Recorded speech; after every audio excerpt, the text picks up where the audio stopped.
증상에 대한 오해가 많은 질환 중에 하나가 류마티스 관절염이지 않을까 싶은데요. 진단을 받기까지 나름의 짐작도 많습니다. 순천향대 서울병원 관절 류마티스 내과 김현숙 교수 모셨습니다. 교수님 안녕하세요. 네, 안녕하세요. 아주 초기에 병원을 찾는 분들이 많지 않을 것 같아요. 요즘에는 이게 양분이 되는 것 같습니다. 이렇게 검색 엔진에서 찾으면 손이 막 돌아가고 이렇게 무서운 사진 나오시잖아요. 네. 그래서 그렇게 되셔서 이제 내원하시는 분도 있지만 아직까지 상대적으로 그래도 이제 요즘에 많이 그 지식이 많아지시면서 이제 조기 류마티스 관절염 환자분들도 최근에는 좀 늘고 있습니다. 그렇군요. 예.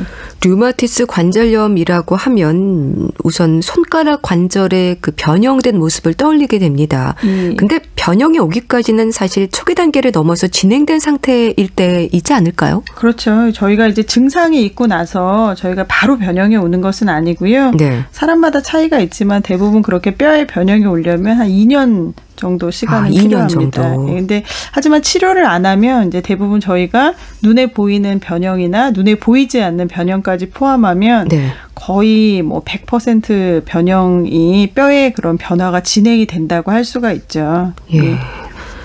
류마티스 관절염 하면 일단은 손가락 관절이 해당이 된다고 생각을 합니다. 발가락으로도 이게 증상이 올 수 있나요? 통상적으로 류마티스 관절염은 손가락에 이제 생기는 관절염으로 굉장히 유명하긴 하지만 발등과 발가락 사이에 있는 마디관절. 저희가 마디관절. 발끝은 아니고요. 이런 것에 염증이 생기는 경우가 상당히 많고 특히 이제 우리나라 사람, 동양 사람들은 이렇게 발가락 관절에 관절염이 서양 사람보다 좀 많은 것으로 돼 있기는 합니다. 그래서 이제 발가락의 관절로 증상이 오게 되면 그 치료의 반응도 조금 손가락보다 오히려 더 좀 이렇게 빨리 좋아지지 않는 경우도 많습니다. 그렇게 마디관절에 염증이 생기면 어떻게 통증이 오는 건가요? 걷기 힘든 건가요? 일단은 이제 발은 계속 쓰고 있는 관절이니까요. 손처럼 이제 제가 안 쓸 수 있는 게 아니라 저희가 걷거나 서 있을 때 항상 쓰는 관절이기 때문에 저희가 이제 약간 무지근하게 통증이 오기도 하지만 그 부분이 붓고 열감이 생기고 당연히 통증도 옵니다. 그러면 걷기 힘들어지겠네요. 예, 아무래도 그렇죠. 예, 그리고 아무래도 저희가 관절을 쉬게 해야 되는데 상대적으로 좀 쉴 수가 없어서 그래서 회복이 약간 지연되는 그 원인 중에 하나이기도 합니다. 예. 어깨 통증은 어떨까요? 그러니까 피로감의 어깨 통증도 류마티스 관절염의 증상 중에 하나라는 말이 있던데요. 보통 이제 저희가 류마티스 관절염이 잘 생기는 관절은 좀 작은 관절, 발가락도 작은 관절 중에 하나잖아요. 그래서 손가락, 손목, 팔꿈치, 물론 어깨도 올 수가 있지만 대부분 피로감이나 어깨의 근육통은 류마티스 관절염 환자들이 생기는 2차적인 근육통인 경우가 많습니다. 일반적으로 근육통이 있을 수가 있는데 이 류마티스 관절염 환자분들은 관절에 염증이 있다 보니까 근육의 피로도가 조금 더 많이 느껴질 수밖에 없습니다. 질환에 대한 이해가 필요하다는 생각을 다시 한번 하게 되는데요. 류마티스 관절염에 대한 오해랄까요? 진료실에서 가장 많이 듣는 얘기가 뭔가요? 일단은 처음에는 이제 퇴행성 관절염이랑 좀 많이 헷갈려서 나이가 드니까 내가 생기냐 이러시는 분들이 많고요.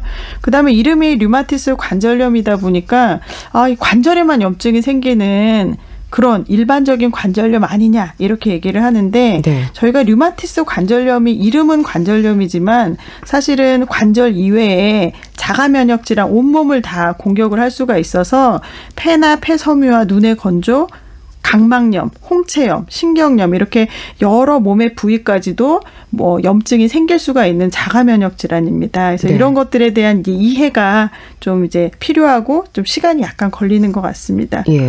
자가 면역 질환이라고 하셨는데 그러니까 일반적인 퇴행성 관절염, 이 관절염과 어떤 게 다른지 많이들 좀 혼동을 하시겠어요. 퇴행성 관절염은 말에도 이제 퇴행에 들어가는 것처럼 나이가 들면서 저희가 많이 써서 생기는 관절의 마모, 그거에 생기는 2차적인 아주 미미한 염증에 의해서 생기는 거고요. 저희가 이제 35세 이상 혹은 폐경 후 여성 대부분 80% 이상이 증상이 심하던 심하지 않던 간에 퇴행성 관절염은 어느 정도는 있습니다. 쉽게 말해서 저도 손가락이 뻑뻑한 퇴행성 관절염이 있을 수가 있는 거죠.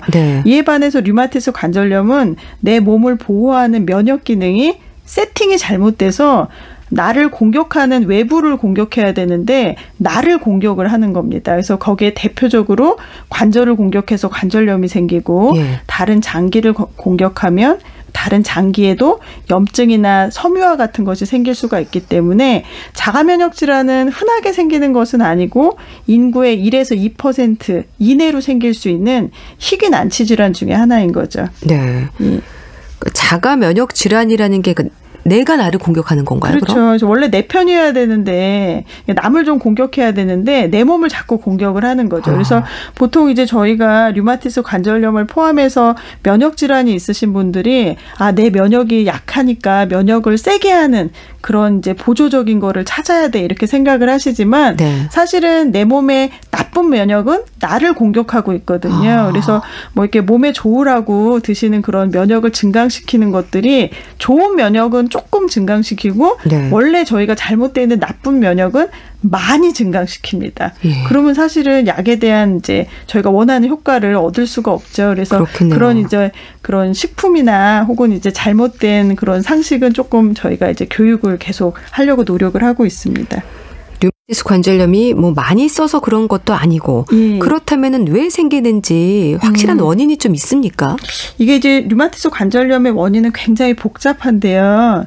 복잡하다는 거는 이제 사실은 딱 부러지는 원인이 하나로 하기는 어렵다는 건데 예. 유전자 변이 또 어느 정도 그 관여를 하고요. 유전자 변이. 예, 내 유전자가 이렇게 바뀌어서 염증이 잘 생기는 그런 유전자형으로 바뀌어서 생기는 것도 있고, 그 다음에 이제 여러 가지 뭐 다양한 원인에 의해서 내 몸을 보호하는 그런 이제 면역 기능, 뭐 체액성 면역, 뭐 후천성, 선천성 면역에 다양한 이상이 생기는 것입니다. 그래서 결국은 이제 면역 질환이죠.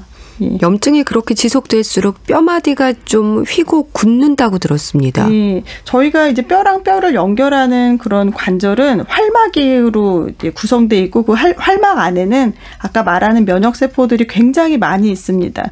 근데 이제 거기에 염증이 생기면 저희가 이제 엿이랑 엿이 두 개가 이제 그 녹아서 이렇게 붙다 보면 이게 이제 그 부분이 녹다가 쩍쩍 들러붙잖아요. 이제 그런 것처럼 이 안에 이제 활액에서 자꾸 염증이 생기면 뼈가 이제 그 미란 뼈가 갉아먹어지고 그 부분이 붙게 되는 거죠. 그러면 이제 예쁘게 붙질 않잖아요. 저희가 그렇죠. 엿가락이 붙을 때 그런 것처럼 이게 이제 뼈가 이게 이제 예쁘게 붙지를 않고 거기에서 유합이 되다 보니까 이제 휘는 것처럼 느껴지는 거죠. 근데 가장 문제는 관절이 안 움직여지니까 강직이 오고 그거 자체가 2차적인 저희가 이제 그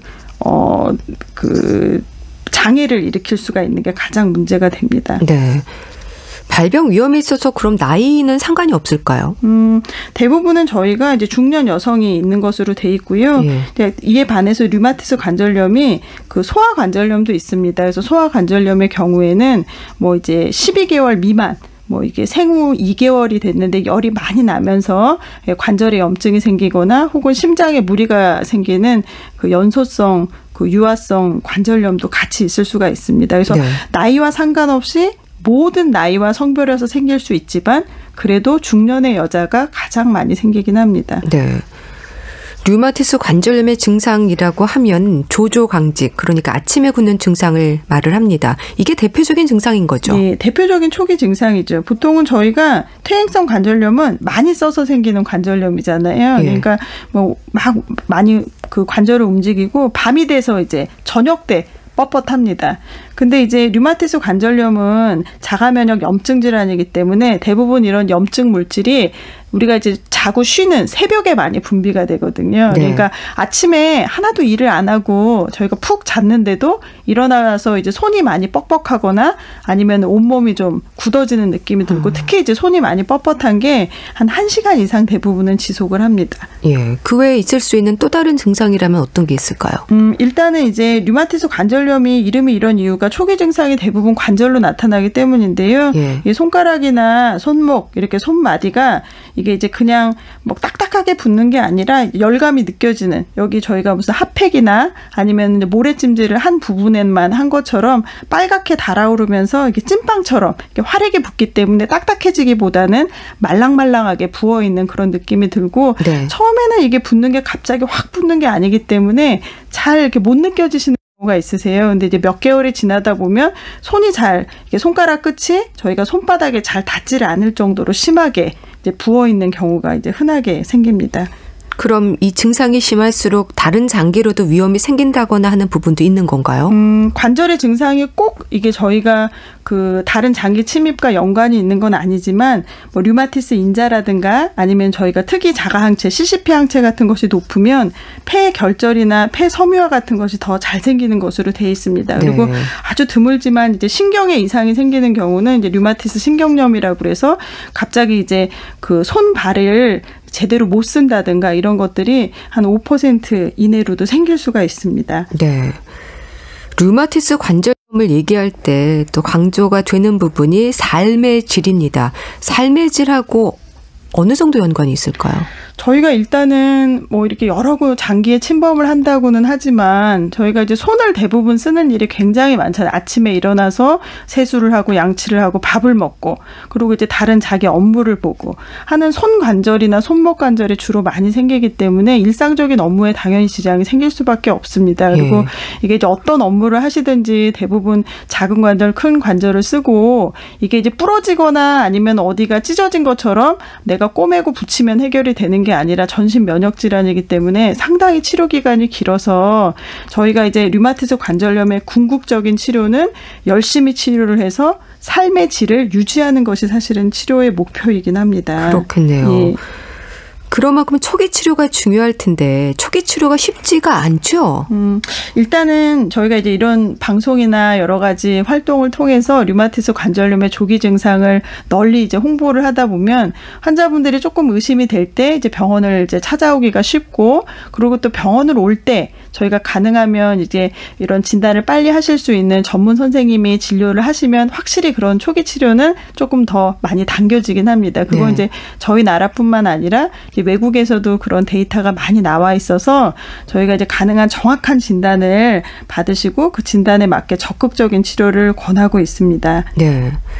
진단을 위한 검사는 혈액 검사인가요? 예, 저희가 일단은 염증성 질환이기 때문에 당연히 피검사로 해서 염증이 높은 사실은 관절이 아프거나 내가 불편하다는 증상은 충분히 저희가 초기 인지를 할 때 중요하지만 객관적으로 이게 진짜 염증인지 아닌지를 알려면 아무래도 혈액 검사상에서 염증이 높은 거를 확인을 해야 되거든요. 그래서 뭐 혈액 검사상에서 염증 수치를 보고 이 염증이 류마티스 관절염과 관련이 있다는 거를 저희가 이제 진단을 하려면 류마티스 인자라든가 아주 특이항체인 CCP 항체 같은 그런 혈액 검사가 필요합니다. 근데 또 이런 혈액 검사를 무조건 맹신을 할 수가 없는 게 류마티스 인자 같은 경우는 양성이 있다고 또 다 류마티스 관절염은 아니거든요. 그래서 이런 진단을 좀 정확하게 할 수 있는 것이 가장 중요할 것 같습니다. 네. 그렇게 해서 약물 치료인가요? 그렇죠. 아무래도 저희가 그러니까 뭐 도움이 되는 생활요법이나 식이요법도 있기는 하지만 실제로 류마티스 관절염의 삶의 질이 많이 좋아지고 뭐 정상인과 다름없이 생활을 하고 수명이 정상인과 똑같이 살 수 있었던 거는 류마티스 약물이 활발하게 개발이 되고 그걸 열심히 드시는 환자분들이 사실은 수혜를 얻는 거거든요. 그래서 아무래도 저희가 적절한 약물 치료를 빨리 하는 것이 필요하긴 할 것 같습니다. 스테로이드제도 쓰는 건가요? 예. 근데 이제 스테로이드제나 저희가 비스테로이드 소염제, 항염제 같은 그런 진통 성분이 있는 소염제는 정식 류마티스 관절염의 치료는 아닙니다. 그러니까 저희가 근본적인 항류마티스 약제는 아닌데 근데 왜 나는 스테로이드나 비스테로이드 소염제, 항염제를 먹나? 이렇게 항상 이제 물어보시는 환자분들도 많으시거든요. 그 이유는 이런 항류마티스 약제는 효과가 나타나려면 한 3개월 이상의 시간이 필요하고요. 근데 이제 당장 아프기 때문에 그런 염증을 좀 빠르게 저희가 이제 불이 활발 타고 있는데 그거에 뭐 그 원인을 알아야 된다 이러고 이제 찾고 있기보다는 빨리 물을 한 바가지라도 딱 부어서 이게 열기를 좀 식혀주는 게 필요하잖아요. 그래서 그런 이제 열기를 식히는 그런 이제 그 교두보 저희가 중간 다리 정도 되는 치료이고요. 병행을 하고 가능한 빨리 저희가 줄이거나 중단하도록 합니다. 그럼 생물학적 제제, 표적 치료제 이런 거는 뭘 말하는 건가요?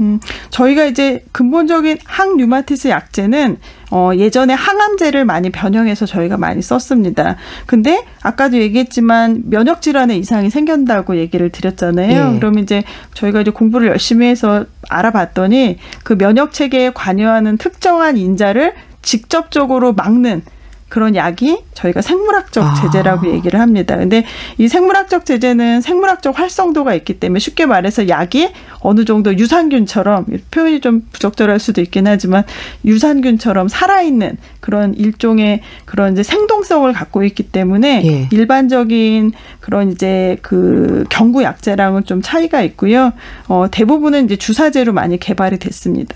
하지만 이제 최근에 나온 표적 치료제는 생물학적 제제와 유사하고 최근 약제임에도 불구하고 경구 제제로 되어 있는 약제도 있습니다. 그래서 국내에 지금 시판이 되고 있는 게 거의 10가지가 넘는 정도니까 이게 생물학 제제나 표적 치료제를 그 치료한다는 게 그렇게 아주 생소한 일은 아닐 것 같습니다. 근데 류마티스 관절염 치료에 완치라는 말을 쓸 수 없다는 말도 하던데요. 치료 목적이 그럼 증상 완화로 봐야 될까요? 아니요. 그렇지 않습니다. 류마티스 관절염의 치료는 근치에 가까운, 그러니까 완치라고 표현하기에는 너무나 이제 저희가 면역세포라는 거는 저희 골수에서 제가 말하고 있는 이 순간에도 끊임없이 만들어지고 있거든요. 그렇기 때문에 저희가 이제 근본적으로 뭐 어디를 딱 바꿔서 이제 전구 갈듯이 바꿀 수가 없습니다. 그래서 하지만 이제 이런 생물학적 제제를 포함한 여러 가지 치료를 병합해서 하다 보면 근치에 가까운 약물로서 정상인과 비슷한 혹은 똑같은 면역 체계를 유지할 수 있을 정도의 약물 수준은 거의 다 도달을 했습니다. 그렇기 때문에 류마티스 관절염은 만성 질환이고 난치성 질환은 맞지만 저희가 적극적으로 개인별 치료를 해서 근치에 맞는 그런 치료, 근치에 가까운 치료를 하는 것이 이제 목적입니다. 그럼 관리에 있어서 가장 중요한 부분이 뭘까요? 관리에 있어서 가장 중요한 거는 본인한테 맞는, 본인의 상황에 맞는, 그다음에 이제 본인이 이제 그 류마티스 관절염의 병이 얼마나 됐냐, 그다음에 관절의 침범, 그다음에 관절 외 기관이 얼마나 됐냐에 따라서 요즘에는 이거를 이제 저희가 개인별 치료라고 하거든요. 뭐 이제 그런 개인별 맞춤 치료를 가능한 설정을 해서 그거를 열심히 하는 것이 이제 중요할 것 같습니다. 네, 알겠습니다. 자, 건강정보 예스오그노 함께하고 계신데요. 이제 리포터 동현 씨가 취재한 내용도 있거든요. 들어보시죠. 제가 그냥 관절이 안 좋아졌나 생각했거든요. 또 한동안 골프 배운다고 연습을 너무 해서 그런가 손이 욱신거리는 것 같고요. 손가락을 굽혔다 폈다 하는 게 잘 안 되기도 하고요. 특히 아침에 그런 증상이 있다고 했더니 주변에서 류마티스 관절염 검사를 한번 해보라고 하더라고요. 근데 제가 워낙 젊을 때 일을 많이 해서 손마디도 굵고 뼈가 튀어나오긴 했거든요. 근데 관절염이라고만 생각하고 그럴 때마다 그냥 뜨거운 손수건으로 찜질도 하고 소염제도 먹었는데요. 그러면 또 그런 대로 괜찮아지기도 하고, 그런데도 가끔은 아침마다 붓고 아파가지고 걱정된 지 한참 됐거든요. 정말 류마티스 관절염일 수 있는 건지, 이 류마티스 관절염 검사는 혈액 검사를 한다는데 사진을 찍는 거 말고 혈액 검사를 한다는 게 맞는 건지 궁금해요. 네, 이런 분들 많으실 것 같습니다. 관절염으로 생각하는 경우 진료실에서도 많이 만나시지 않으시나요? 예, 많이 만나죠. 오늘도 많이 만났던 것 같습니다. 그래서 일단은 이제 요 정도 나이 되시면 이제 40대, 50대 되시고 이제 폐경기가 가까우면 정상적으로도 관절의 통증이나 뻣뻣함을 느낄 수 있습니다. 아마 저희가 이제 40, 50대 되는 여성분 중에서 아침에 일어났더니 내 손은 너무 깨끗하고 너무 좋아 이러시는 분은 굉장히 드무시고요.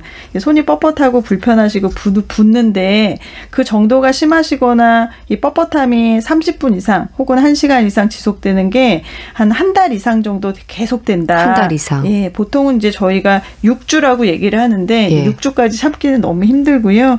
이제 한 달 이상 계속된다. 이러면 이제 저희가 아주 조기 류마티스 관절염은 눈으로 봐서는 퇴행성 관절염이랑 구별하기가 좀 어렵습니다. 이제 저희가 경험이 많이 있다고 하더라도 제가 손으로 만져서 이게 작은 손가락 관절에 물이 찼는지 안 찼는지를 알 수 있는 건 좀 한계가 있거든요. 그래서 이럴 때는 아까 말씀드린 뭐 염증이 실제로 있나 보는 염증 수치라든가 이제 류마티스 인자 혹은 이제 류마티스 관절염의 특이적인 항체, 그리고 이제 다른 경우는 꼭 류마티스 관절염이 아니더라도 중년의 여성에게서 생길 수 있는 관절염의 원인이 되는 질환들이 몇 가지가 있습니다. 네. 그런 질환에 대한 이제 포괄적인 검사를 해보는 것도 나쁘지 않을 것 같습니다. 네.